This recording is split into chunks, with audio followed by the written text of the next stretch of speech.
क्यों किया? उन्होंने अपनी जमीन बेच के ऐसा क्यों किया?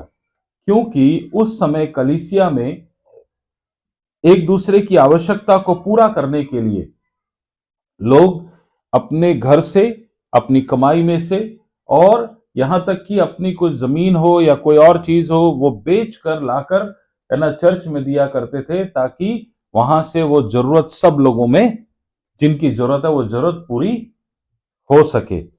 अब अगर हम चौथा अध्याय का 36 और 37 वचन पढ़ते हैं तो वहां पे लिखा हुआ है, यूसुफ नाम साइप्रस का एक लेवी था जिसका नाम प्रेरितों ने बरनबास रखा, अर्थात शांति का पुत्र रखा था।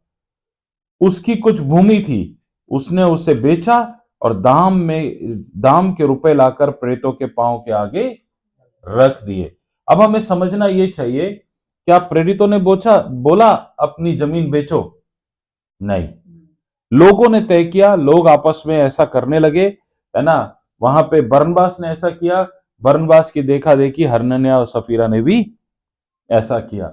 बहुत बार हम कलीसिया में एक दूसरे को देख के कुछ काम करना चाहते हैं। इसने किया मैं भी करूंगा, इसने किया मैं भी करूंगी, है ना। ये 3 घंटे प्रार्थना करता है, मैं नहीं करूंगा। प्रार्थना हो और उपवास हो, ऐसे विषयों पे हम नहीं कॉपी करते एक दूसरे को, है ना। दूसरी चीजों में हम एक दूसरे को क्या करते हैं, बहुत बार एक दूसरे की देखा देखी हम काम करते हैं। अब उन्होंने भी ऐसा काम किया, उनकी कोई गलती थी? नहीं। उन्होंने क्या किया, अपनी जमीन बेची, कोई गलती नहीं थी। जमीन में से आधा पैसा या कुछ भी पैसा रख छोड़ा, उनकी कोई गलती नहीं थी। गलती क्या थी? गलती थी वो कपट जो हनन्याह ने प्रेरितों के सामने जाके किया। उसने क्या किया, वो भूमि के ऊपर जमीन का पैसा ले जाके उनके आगे रखा। अब पतरस वहां पे है ना। परमेश्वर ने पतरस की पहले अगुवाई की। अभी मैंने गवाही सुनी, परमेश्वर अगुवाई करता है। हाँ, ये बात सच है, परमेश्वर का पवित्र आत्मा हमारी अगुवाई करता है। बहुत बार हमारे जीवन में कुछ होने वाला होगा, पवित्र आत्मा हमें पहले से बताएगा कि ऐसा होने वाला है, ये होने वाला है, वो होने वाला है ना। वो होता है। अब पतरस को प्रभु ने अगुवाई की।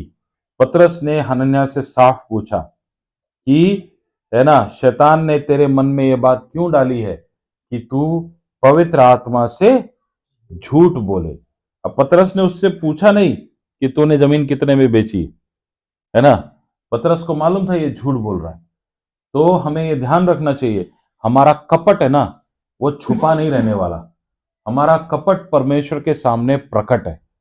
अगर हम कोई भी काम कपट से भरकर करते हैं, कोई भी काम जलन से भर के करते हैं या ईर्ष्या से भर के करते हैं, वो परमेश्वर के सामने प्रकट है और परमेश्वर उसे सामने प्रकट भी कर देगा। अभी कलीसिया में वहां पे पतरस है, पतरस को मालूम था, परमेश्वर ने उसे बताया था कि ये जमीन इतने में नहीं बिकी हुई है ना। पतरस उसे पूछता है कि तू पवित्र आत्मा से झूठ बोले और भूमि के दाम में से कुछ रख छोड़े, जब तक वह तेरे पास रही क्या वह तेरी न थी? अब पतरस उसे कह रहा है, भूमि तेरे पास थी, तेरी जमीन है ना, तेरी जमीन है। जब वो बिक गई तब भी क्या तेरे वश में नहीं था? तूने अपनी यह बात अपने मन में क्यों विचारी?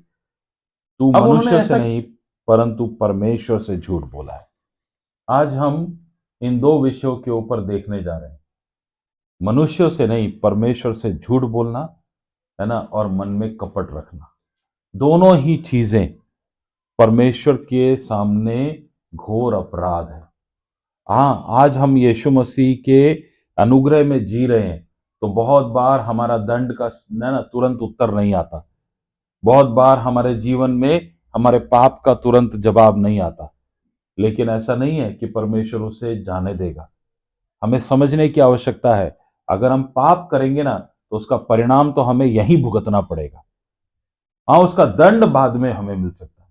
परमेश्वर अगर क्षमा करता है तो वो दंड को क्षमा करता है, उसके परिणाम को नहीं बदलता। परिणाम तो आपको यहीं पे भुगतना ही पड़ेगा। मैं आपको एक उदाहरण देने जा रहा हूं। जब मैंने प्रभु यीशु मसीह पे विश्वास किया तो मैं अपने बड़े भाई साहब के पास जाता था अक्सर।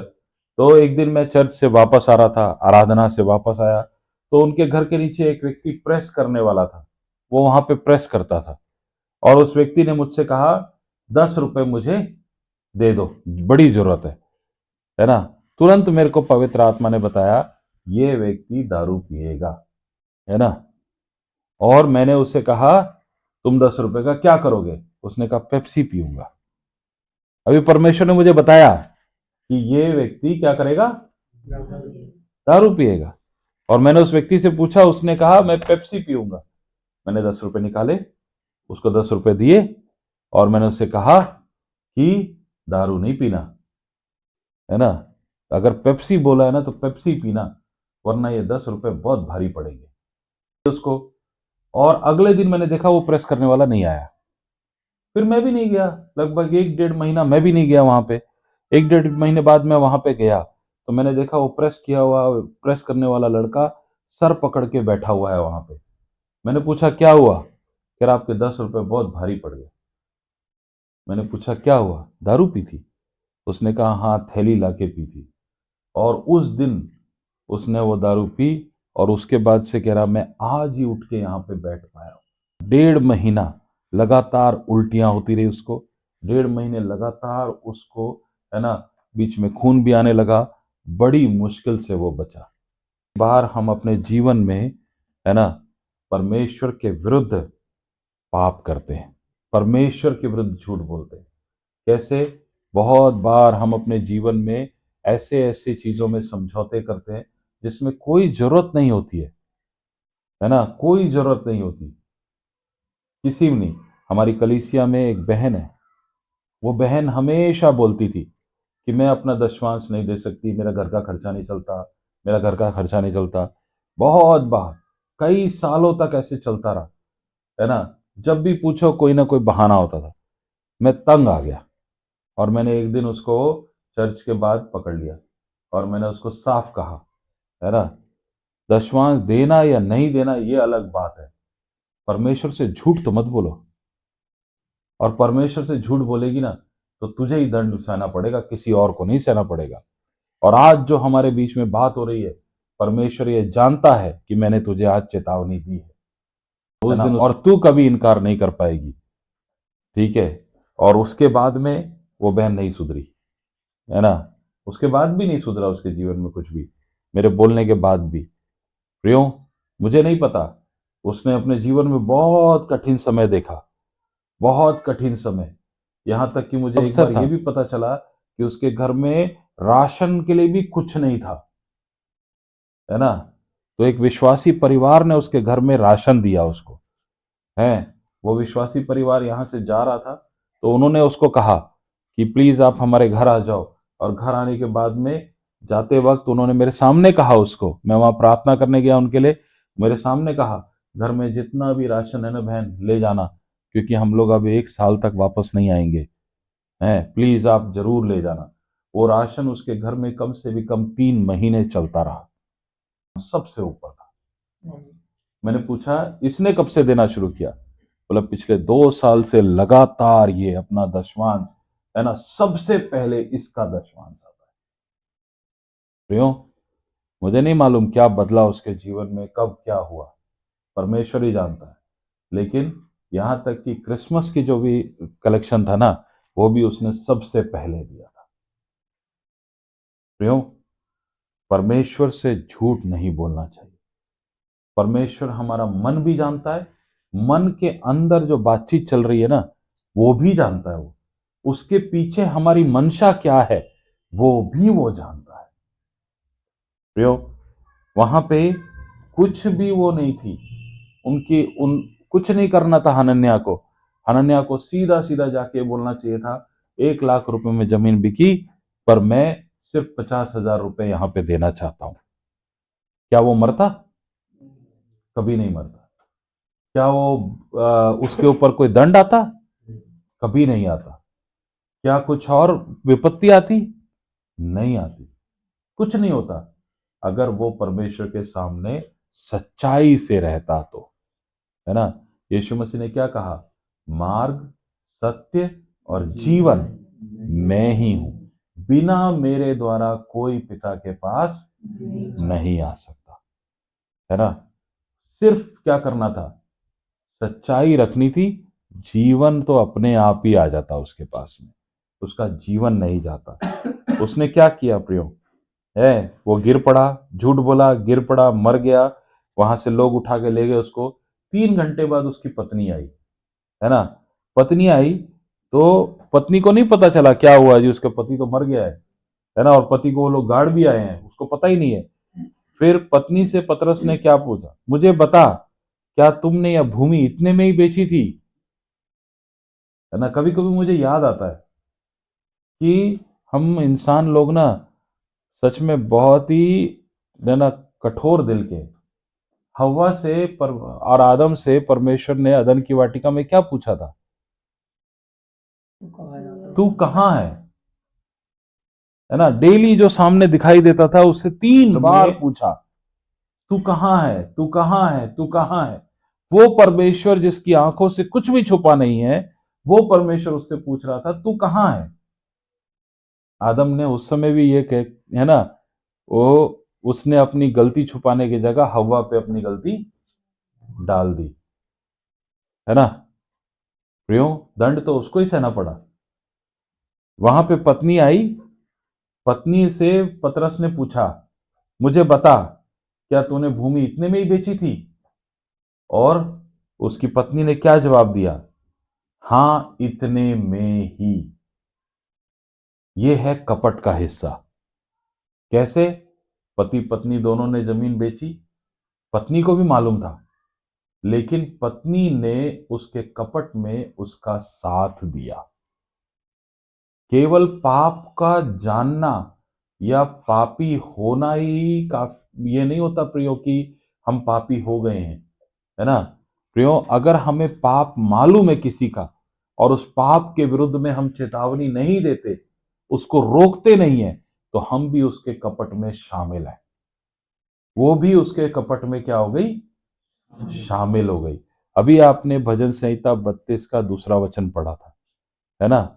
जिसके मन में कपट ना हो, है ना, जिसकी आत्मा में कपट ना हो।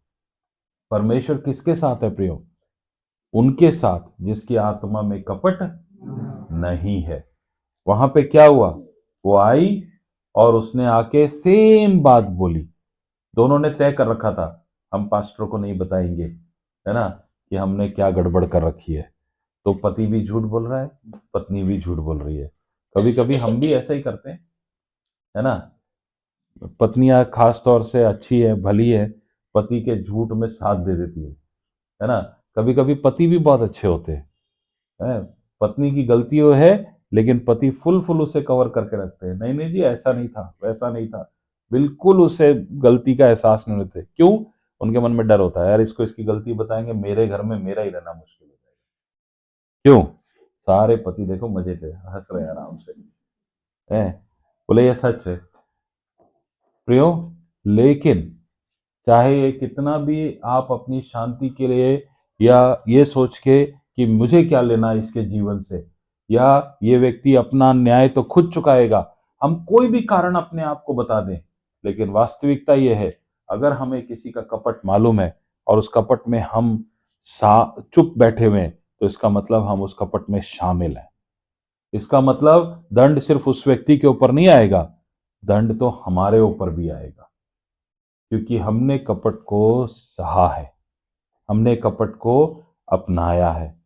वहां पे पतरस उसे कहता है कि यह क्या बात है कि तुम दोनों ने प्रभु के आत्मा की परीक्षा लेने के लिए एका किया।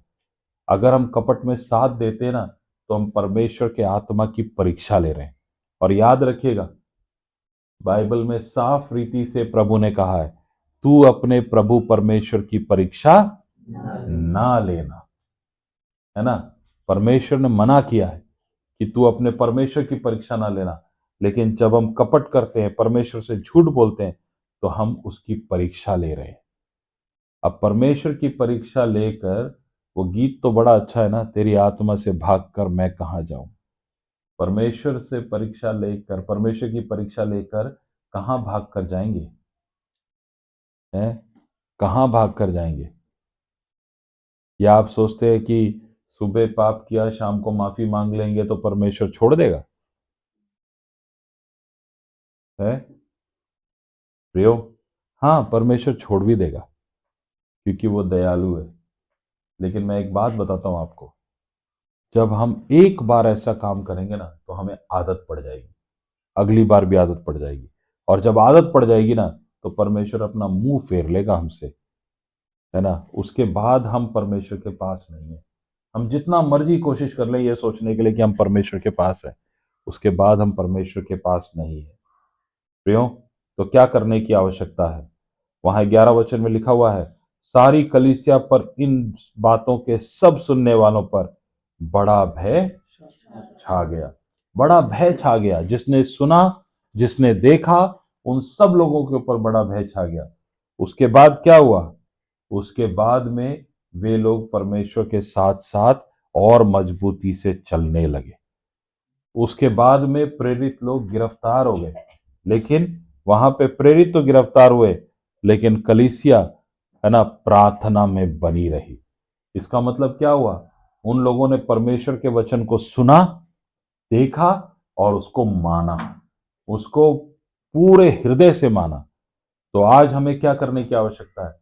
सबसे पहले हमें जांचने की आवश्यकता है। कहीं ऐसा तो नहीं कि मैं अपने जीवन में किसी बात को परमेश्वर के वचन के साथ में कोई कपट कर रहा हूं? कहीं ऐसा तो नहीं कि मैं परमेश्वर से ही झूठ बोल रहा हूं? सबसे पहले हमें यह जांचने की जरूरत है। दूसरा क्या करने की जरूरत है? उसके बाद हमें परमेश्वर के वचन को मानने की जरूरत है। ये वही लोग थे प्रियो, जिन्होंने ये सब कुछ होते हुए देखा, और यही लोग थे जिन्होंने आगे सारे विरोध होने के बावजूद भी परमेश्वर को कभी नहीं छोड़ा। ये वही लोग थे प्रियो। आज हमारे पास परमेश्वर का वचन है। ये हमारे लिए अनुग्रह है कि हमारे बीच में ऐसा कुछ होने की आवश्यकता नहीं है। वचन है, वचन को सुनते हैं हम, वचन को देख रहे हैं, वचन को मान सकते हैं, है ना। प्रियो, वचन को सुनने वाले और उसको मानने वाला बनना है हमको। आइए हम अपनी आंखों को बंद करेंगे।